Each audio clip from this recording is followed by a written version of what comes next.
The online world demands that more companies must differentiate themselves and go above and beyond to satisfy customers and build brand loyalty. Paul Worthington, Nicola Neeson and Colin Miller from Simply IOA are here to talk about why brand loyalty and customer satisfaction is so important for the digital insurance space.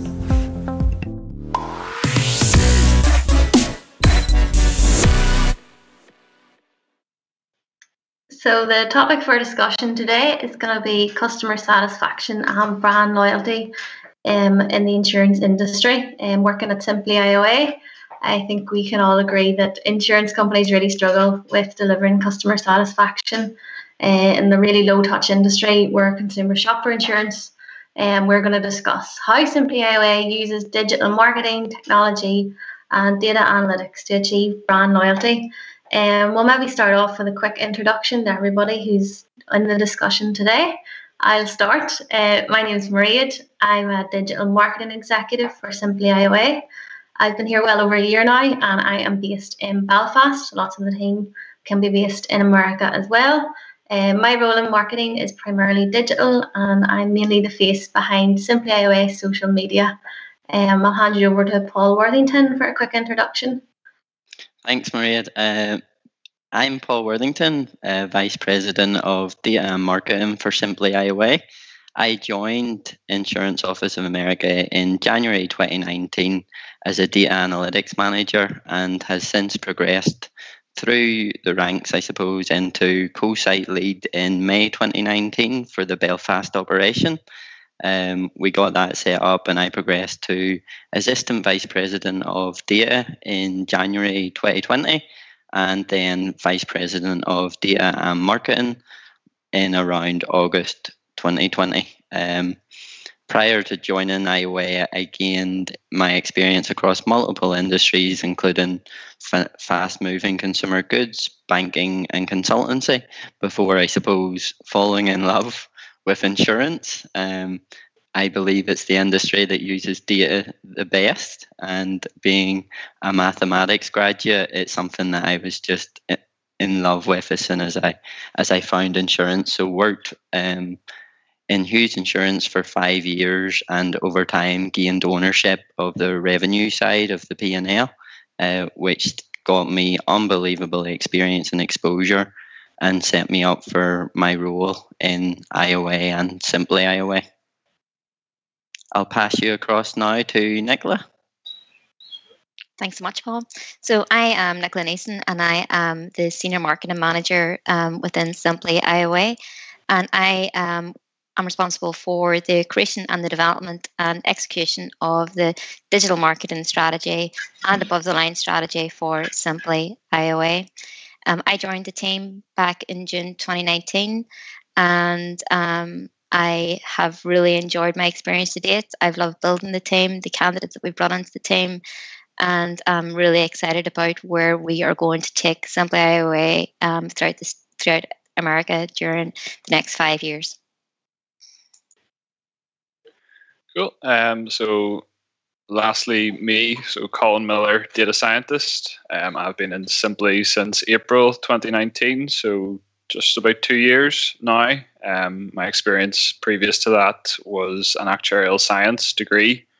Worked for a couple of years as a trainee actuary in life insurance before making the move to a brokerage of personal lines, Hughes Insurance, where I first worked with Paul, seeing the kind of how a broker uses data to sell and retain business. After that, I had a short stint with the civil service, looking at some pharmaceutical data before coming into IOA and Simply IOA, where for the past 2 years I've been responsible for the reporting and analytics for initially for the personal line side of IOA, and then focusing more recently on Simply IOA and kind of the online experience that goes with that. So delighted to be here. Perfect. Thanks, Colin. Paul, would you mind giving us a quick introduction to Simply IOA? Of course. I'll start, Maria, just by an introduction of Insurance Office of America. So Insurance Office of America is a full-service insurance agency that was founded in 1988 by John and Valerie Rutner. It was passed to their son, Heath, who assumed the role of chairman in 2019 and is now ranked number 11 in the independent agencies in the US survey. It has more than 80,000 customers, 1,300 employees, and operates across 60 different locations, including both Belfast and London. Writes over $2.2 billion in premium a year, generates $225 million in revenue. But for me, the most impressive stat is that since its foundation in 1988, it has consistently grown year on year thereafter, regardless of market conditions. Through the crash, through a lot of political turmoil in the US, and even this year with COVID, we've continually grown our numbers. And for me, that boils down to the philosophy of the company, which is we are the smallest today we will ever be, and our why, which is to be a place our people and clients never want to leave. Simply IOA then is a subsidiary of the Me and IOA group. We launched in 2019 and have two key differentials to what IOA does. One is we are a personal lines organization, very much focused on all personal line products. And two, we want to leverage technology and data to ensure our consumers can have an industry-leading experience when using our products. We aim to deliver the US consumer a simple way to purchase their personal lines insurance, and that's through any platform, should that be online, through our call center, or in branch. We will offer a bindable rate that the consumer can trust, and will then roll out across all states in the US over the next 5 years. Perfect, thanks, Paul. Colin, maybe you would take the next question for me, and sort of start to discuss our business goals for Simply IOA. Nicola and Paul, of course, you can join in as well. Colin, maybe you're the best person to start that off.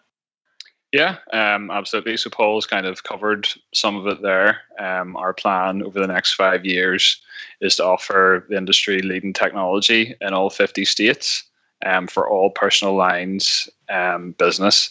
So that is for customers to go online, put in some details, and to get multiple prices that they could compare, see what coverage is best for them and what price is best for them that they can purchase. The idea is that this will happen in 3 minutes for any of our channels. So as Paul said, we have branches that someone can walk into. We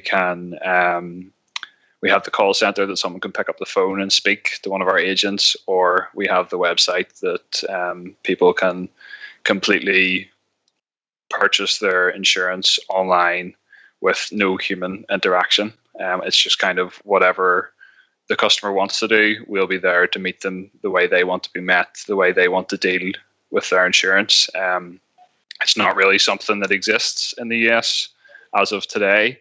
If you want, you could go on to a carrier's website and get one price that you could bind. That'll take you a lot more than 3 minutes. And if you want to see how competitive that is, it'll involve the same experience on multiple carrier sites. We're trying to make the process more efficient and more efficient for your pocket as well, that you can see which is the best price for you. So that's kind of our plans for the next 5 years, what it looks like. I don't know if Paul or Nicola have anything else to add to that one.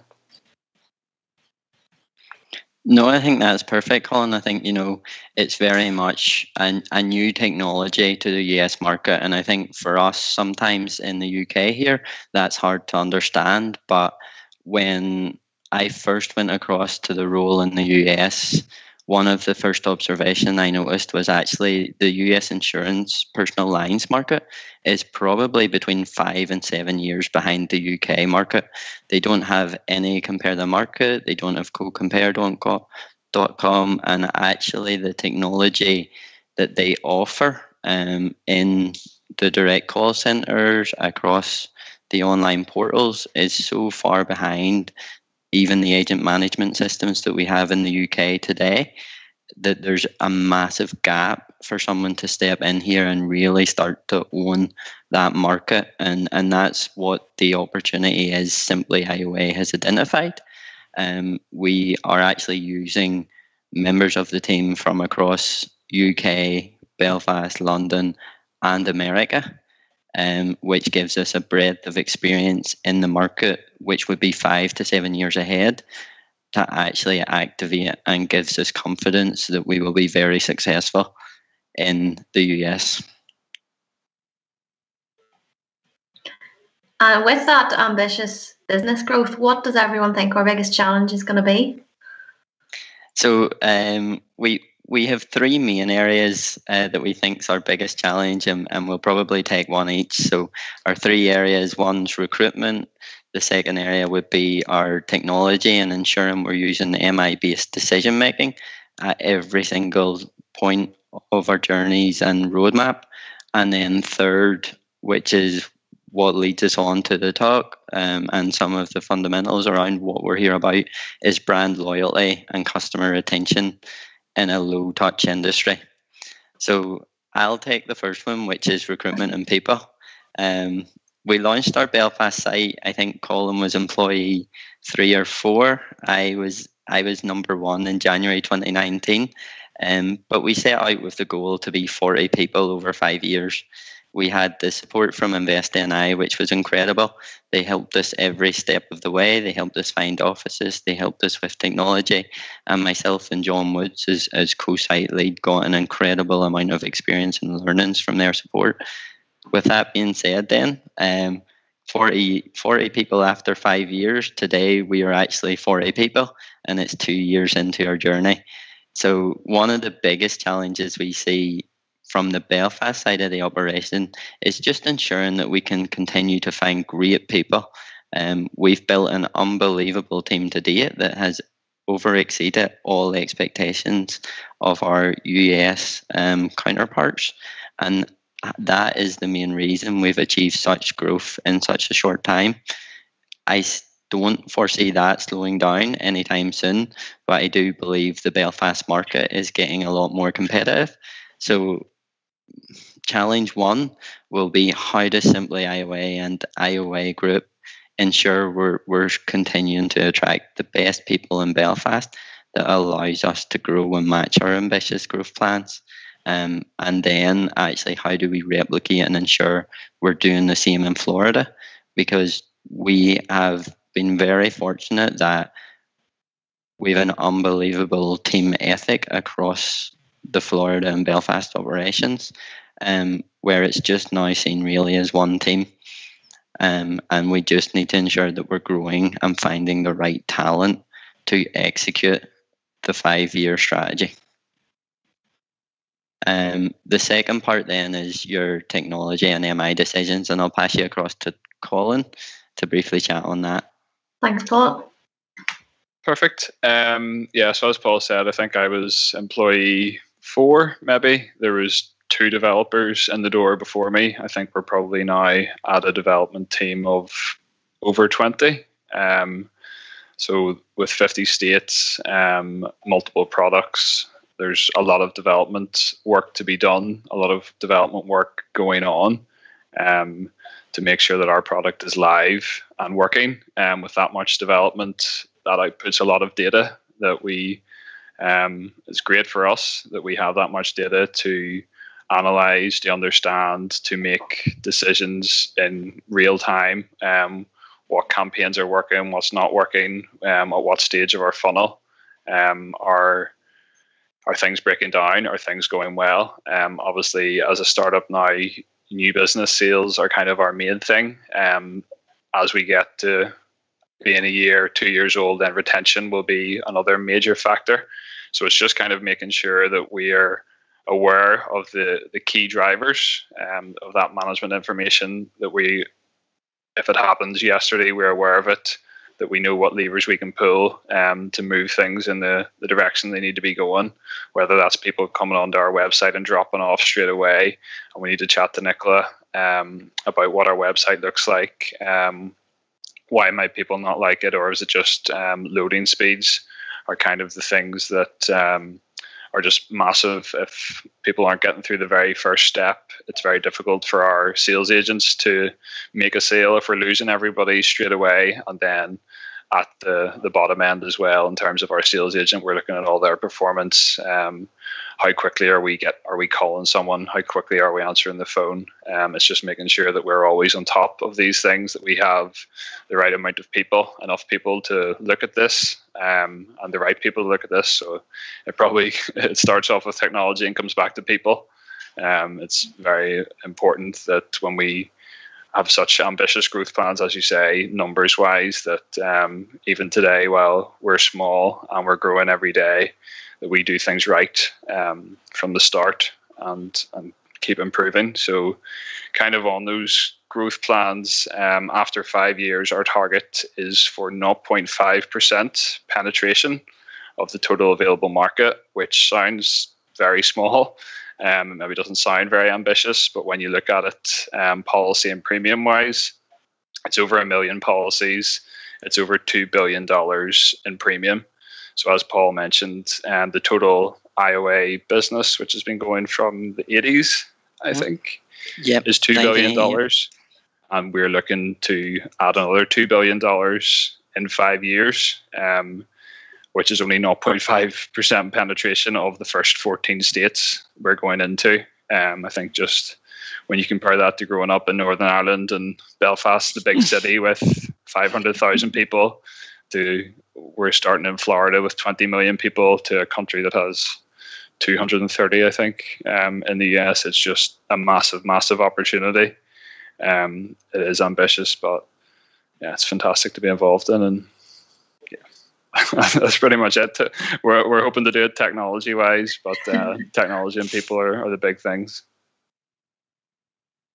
All right, Nicola, maybe from a more of a marketing perspective, have you anything to add in terms of brand loyalty or customer retention? I do.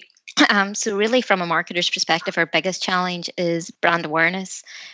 We are technically a startup. Nobody has heard of Simply IOA. They don't know what we do, what makes us different. And from that perspective, we have to launch brand. Now, launching a brand in the States is actually probably twice more difficult than what we would experience here in the North, primarily because we have different cultures, different audience segments, different messaging strategy. We don't know how our messaging strategy will align with the marketplace. And for that, then we also then clearly have to differentiate, well, what is our offering and how is it different from that of the aggregators that currently exist. So that is something that is our biggest challenge. Key thing for that is actually we offer a very unique proposition to the American consumer. We offer that quote and purchase. However, the aggregators, their messaging strategy is on the purchase. However, they only offer the quote and they don't offer the comparison, as where we offer the quote, compare and purchase in terms of the online experience. Simply IOA as an offering is very much not just the online experience, which is technically what we positioned ourselves out to be whenever we established Simply in 2019. Our proposition was focused around a 3-minute online quote and purchase experience. However, we then had to pivot and we're now the omni-channel experience. So we're not just online, we have the service team, we have our branches, and for that, we have to clearly communicate with the prospect. Well, if you want a policy, you can come to us via any channel and we can offer you the same experience if you were online. So that is a key challenge for us. The second one is really loyalty and retention.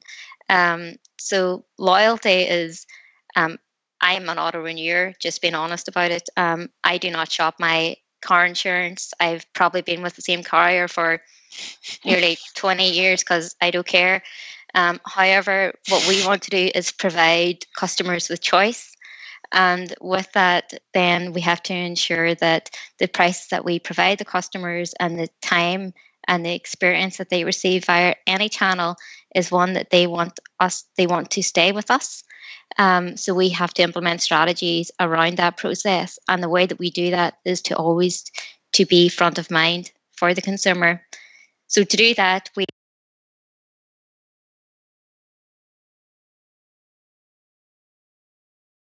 to be more efficient and creative with their selection criteria when it comes to audiences for cross-sell, retention, even whenever we think about integrating customer audience lists into third-party sources for renewals, etc.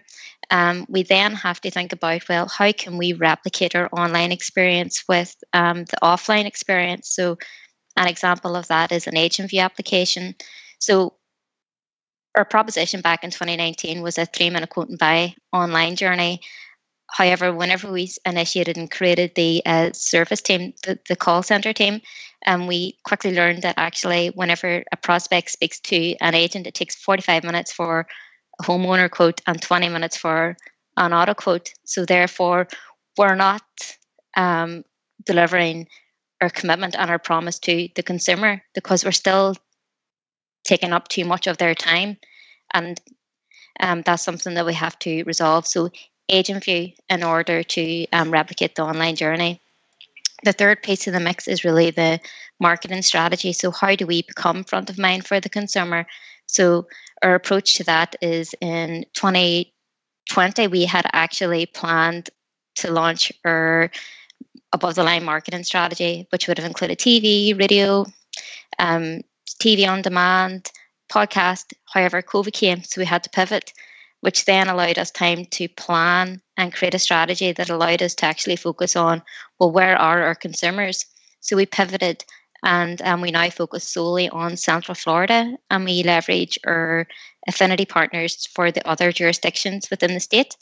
That allows us then to create a plan that actually allows us to test and learn, but without taking any major risk, and let the data drive the decision-making process. And then the third piece is very different from my perspective as a marketer is we talk about data and we think about analytics.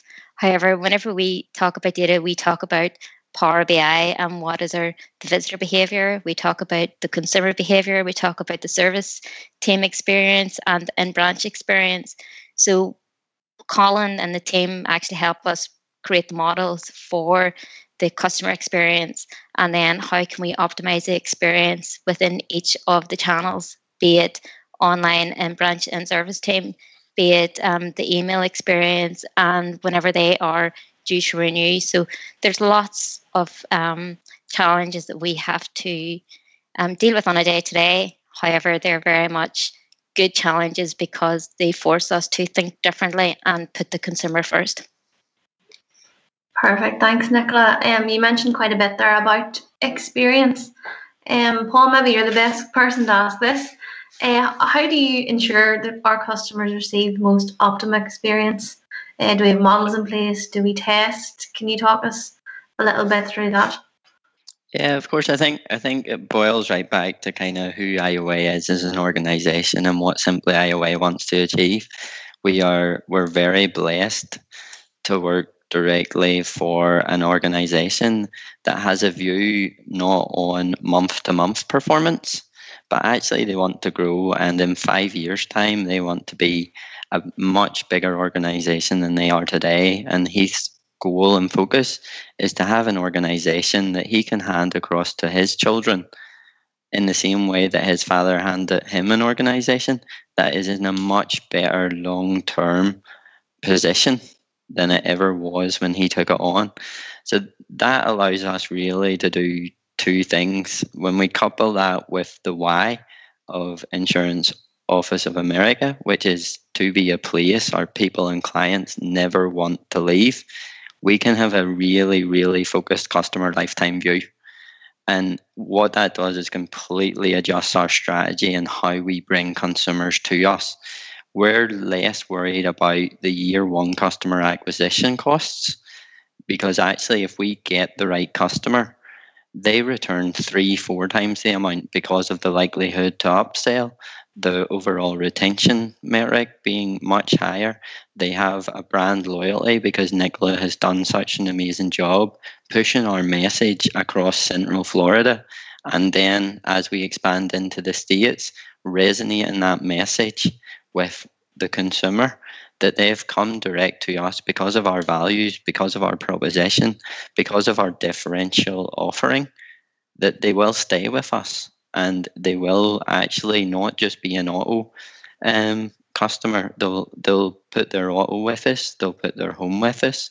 They actually will have an RV that is also placed with us. So instead of having a customer who we were really worried about bringing in the door at under $40, we maybe had to spend $250 to get this customer, but they have brought a portfolio with them, and their portfolio is going to remain with us for 3, 4, 5 years, and that's going to inform all the models that we have underlying. So we will have renewal models running, conversion models running, cross-sell models running, contact models. We plan to build different machine learning algorithms at every single touch point of the consumer journey that optimizes this. But we need the right customer in the door for our technology to learn, to find more of those customers and help start to show Nicola and tell the marketing team, this is what success looks like, this is what we need.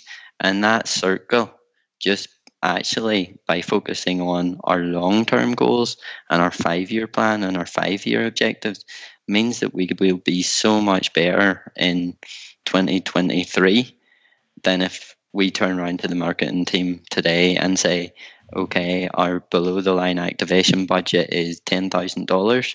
We need revenue to be at $10,000 to break even.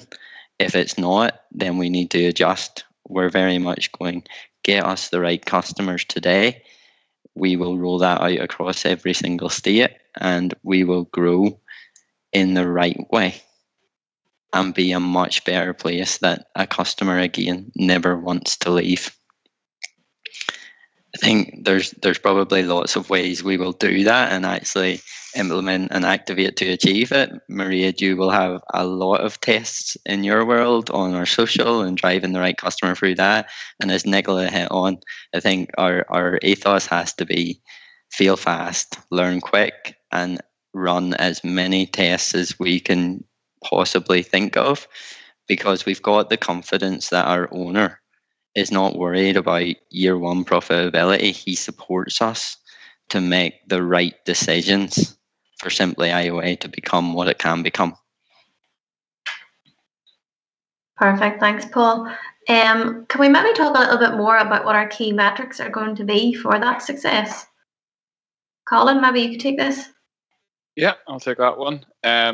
So basically, for our line of business, the two things that really matter are conversion of new business sales and retention.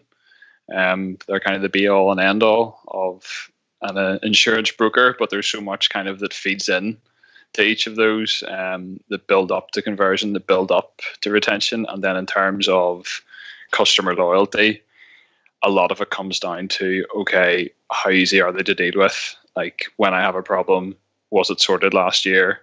Did someone answer all my questions straight away? Or was this company a pain? I'm not going through that again. I'll just go somewhere else. So we kind of only have that opportunity once a year, and we just have to make sure that we're as close to perfect as we can be. So in terms of conversion, so of course turning a quote into a sale, there's so many things that feed into that. First one would be contact rate. So say that we have someone's information, they've requested that we call them or contact them, or they've got through a bit of a quote online and then dropped off. It's, are we ringing out on them and are they answering the phone? But maybe that's not the way to contact them. Maybe they want to receive a text. Maybe it's an email. It all depends on the customer and where they are at that time of day. Are they in work? Are they a person like me who, if they see an unknown number, they're not going to pick it up, even if they've just been on an insurance website?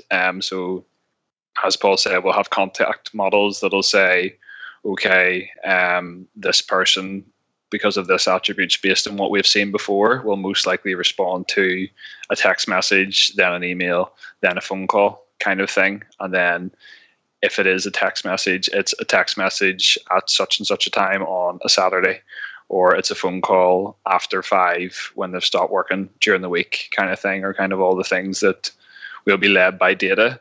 But then we hope to improve the customers' dealings with us, and it does just keep coming back time and time again. So that's the first one, kind of contact rate.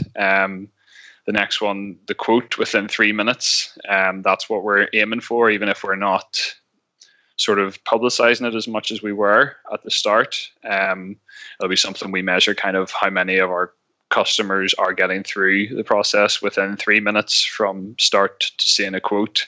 Is there anything we can improve on, any efficiencies, anything we can remove from the journey? So whether that's with carriers or with our own development team, anything we can change. And also if someone is online and we think they will respond to a call, are we reaching out to them straight away? Are we getting in contact within 5 minutes? Or is that slipping and it's 15 minutes, it's 20 minutes, it's half an hour, and they've forgot that they were even on the website, and they've forgot what the price was, and they've moved on to have their lunch or whatever. So it's kind of, they would be the main things we're looking at the first time we see a customer. Once we've converted that customer, we kind of move more on to retention and how we keep them with us year after year.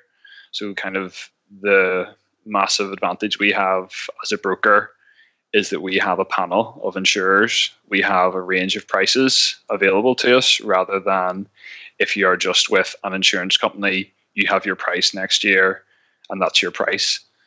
So we'll have models in place that'll look at people who have seen an increase in premium, and then we'll automatically run them and say, is there a better policy with a different carrier or a slightly different coverage that would suit their needs more, that would suit their budget more, and we can go with that, rather than them just saying, okay, your premium's up 20% this year, and they just go somewhere else. We'll be on that straight away to make sure that we're showing them the best product they can.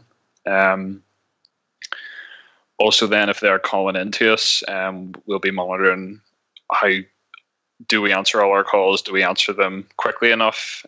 Nothing worse than having you're already got a bill for your insurance, and then you have to ring and be on hold for 30 minutes just to pay your bill. Be another massive thing for us. And obviously, as an online platform, we'll be hoping that as many people as possible can self-serve, can do all their renewal online, and that'll be something else as another metric that we'll measure.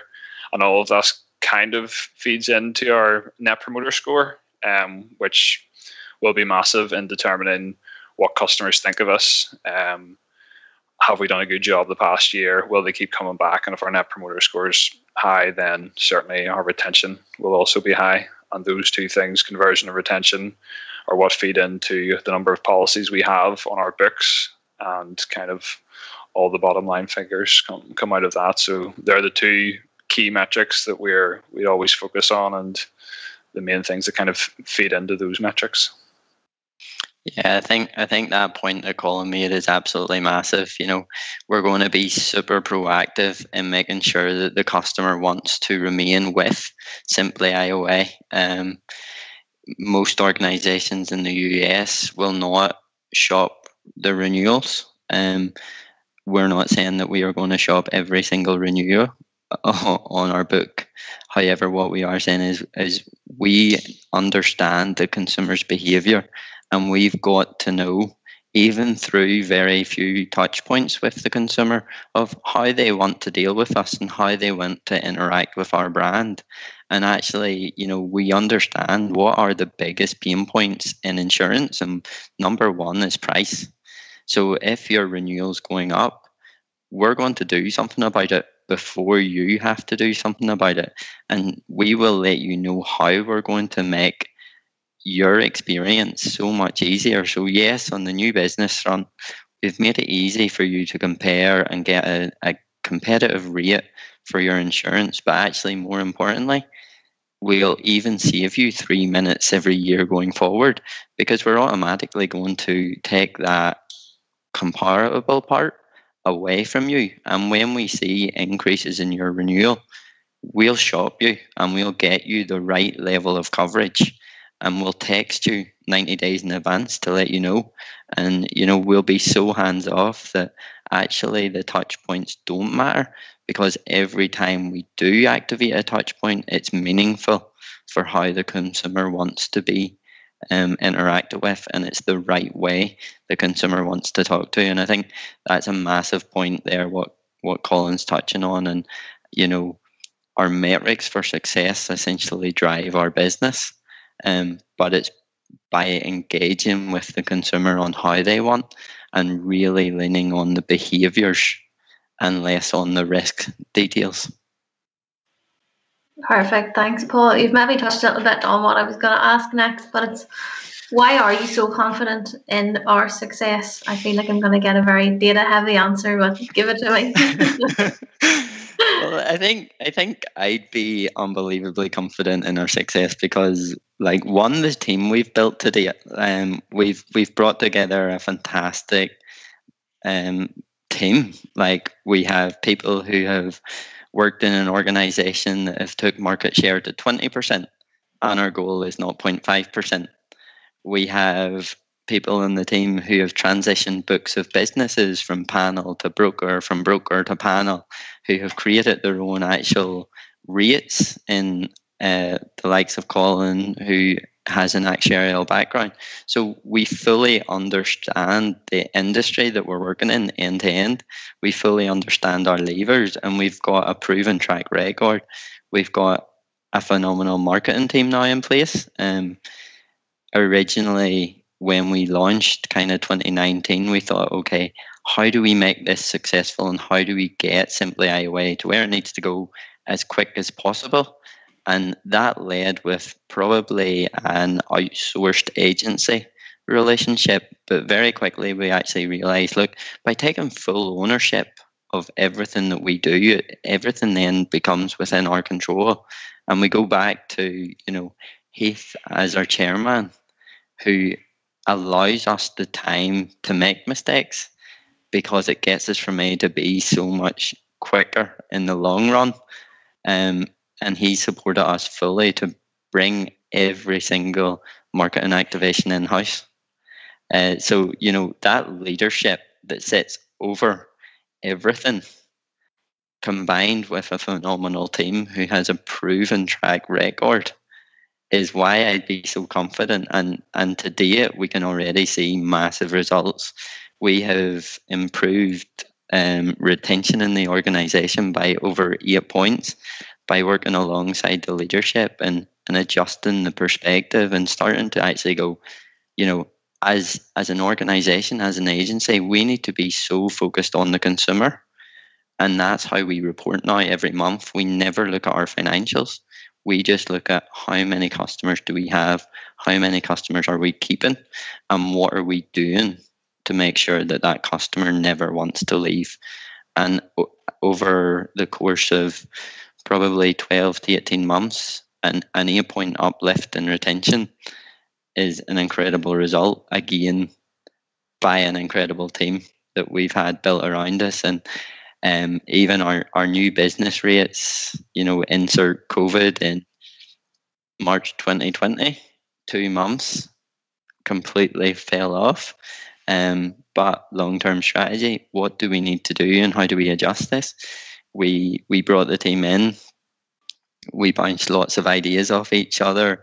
We separated it into different regions throughout Florida, activated multiple campaigns, and actually invested to grow in a time when our competitors were retracting.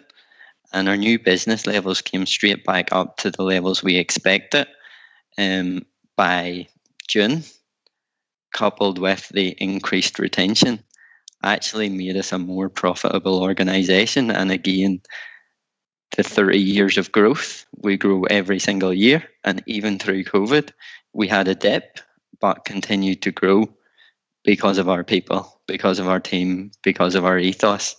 And that's why I'd be so confident that, Simply IOA can become exactly what we plan it to be, and 0.5% market penetration is 1 million customers.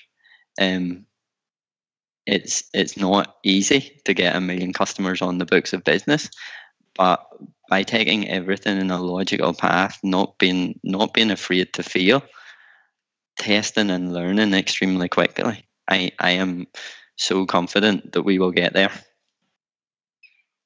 No, I think everyone else on the team is as well, Paul. You can tell it day to day, especially in Colin and Nicola, the way I've spoken so far. So finally, to close, I'm going to ask everyone one more question, and that's, what are you most excited about or proud of, and what you or the team at Simply have achieved so far? Paul, maybe I'll let you start. You've spoken a lot there, and I think you have a lot to say, but just do one thing. I don't know if that's a good thing. It definitely is. Look, to be honest, I'm so proud of the team that we've built. We've brought in people that just want to take ownership and responsibility and accountability of every single action that they do. It's made my job extremely easy because everybody's so empowered and they want to come in Monday morning. They're fired up. They actually probably push me harder than I push anyone else.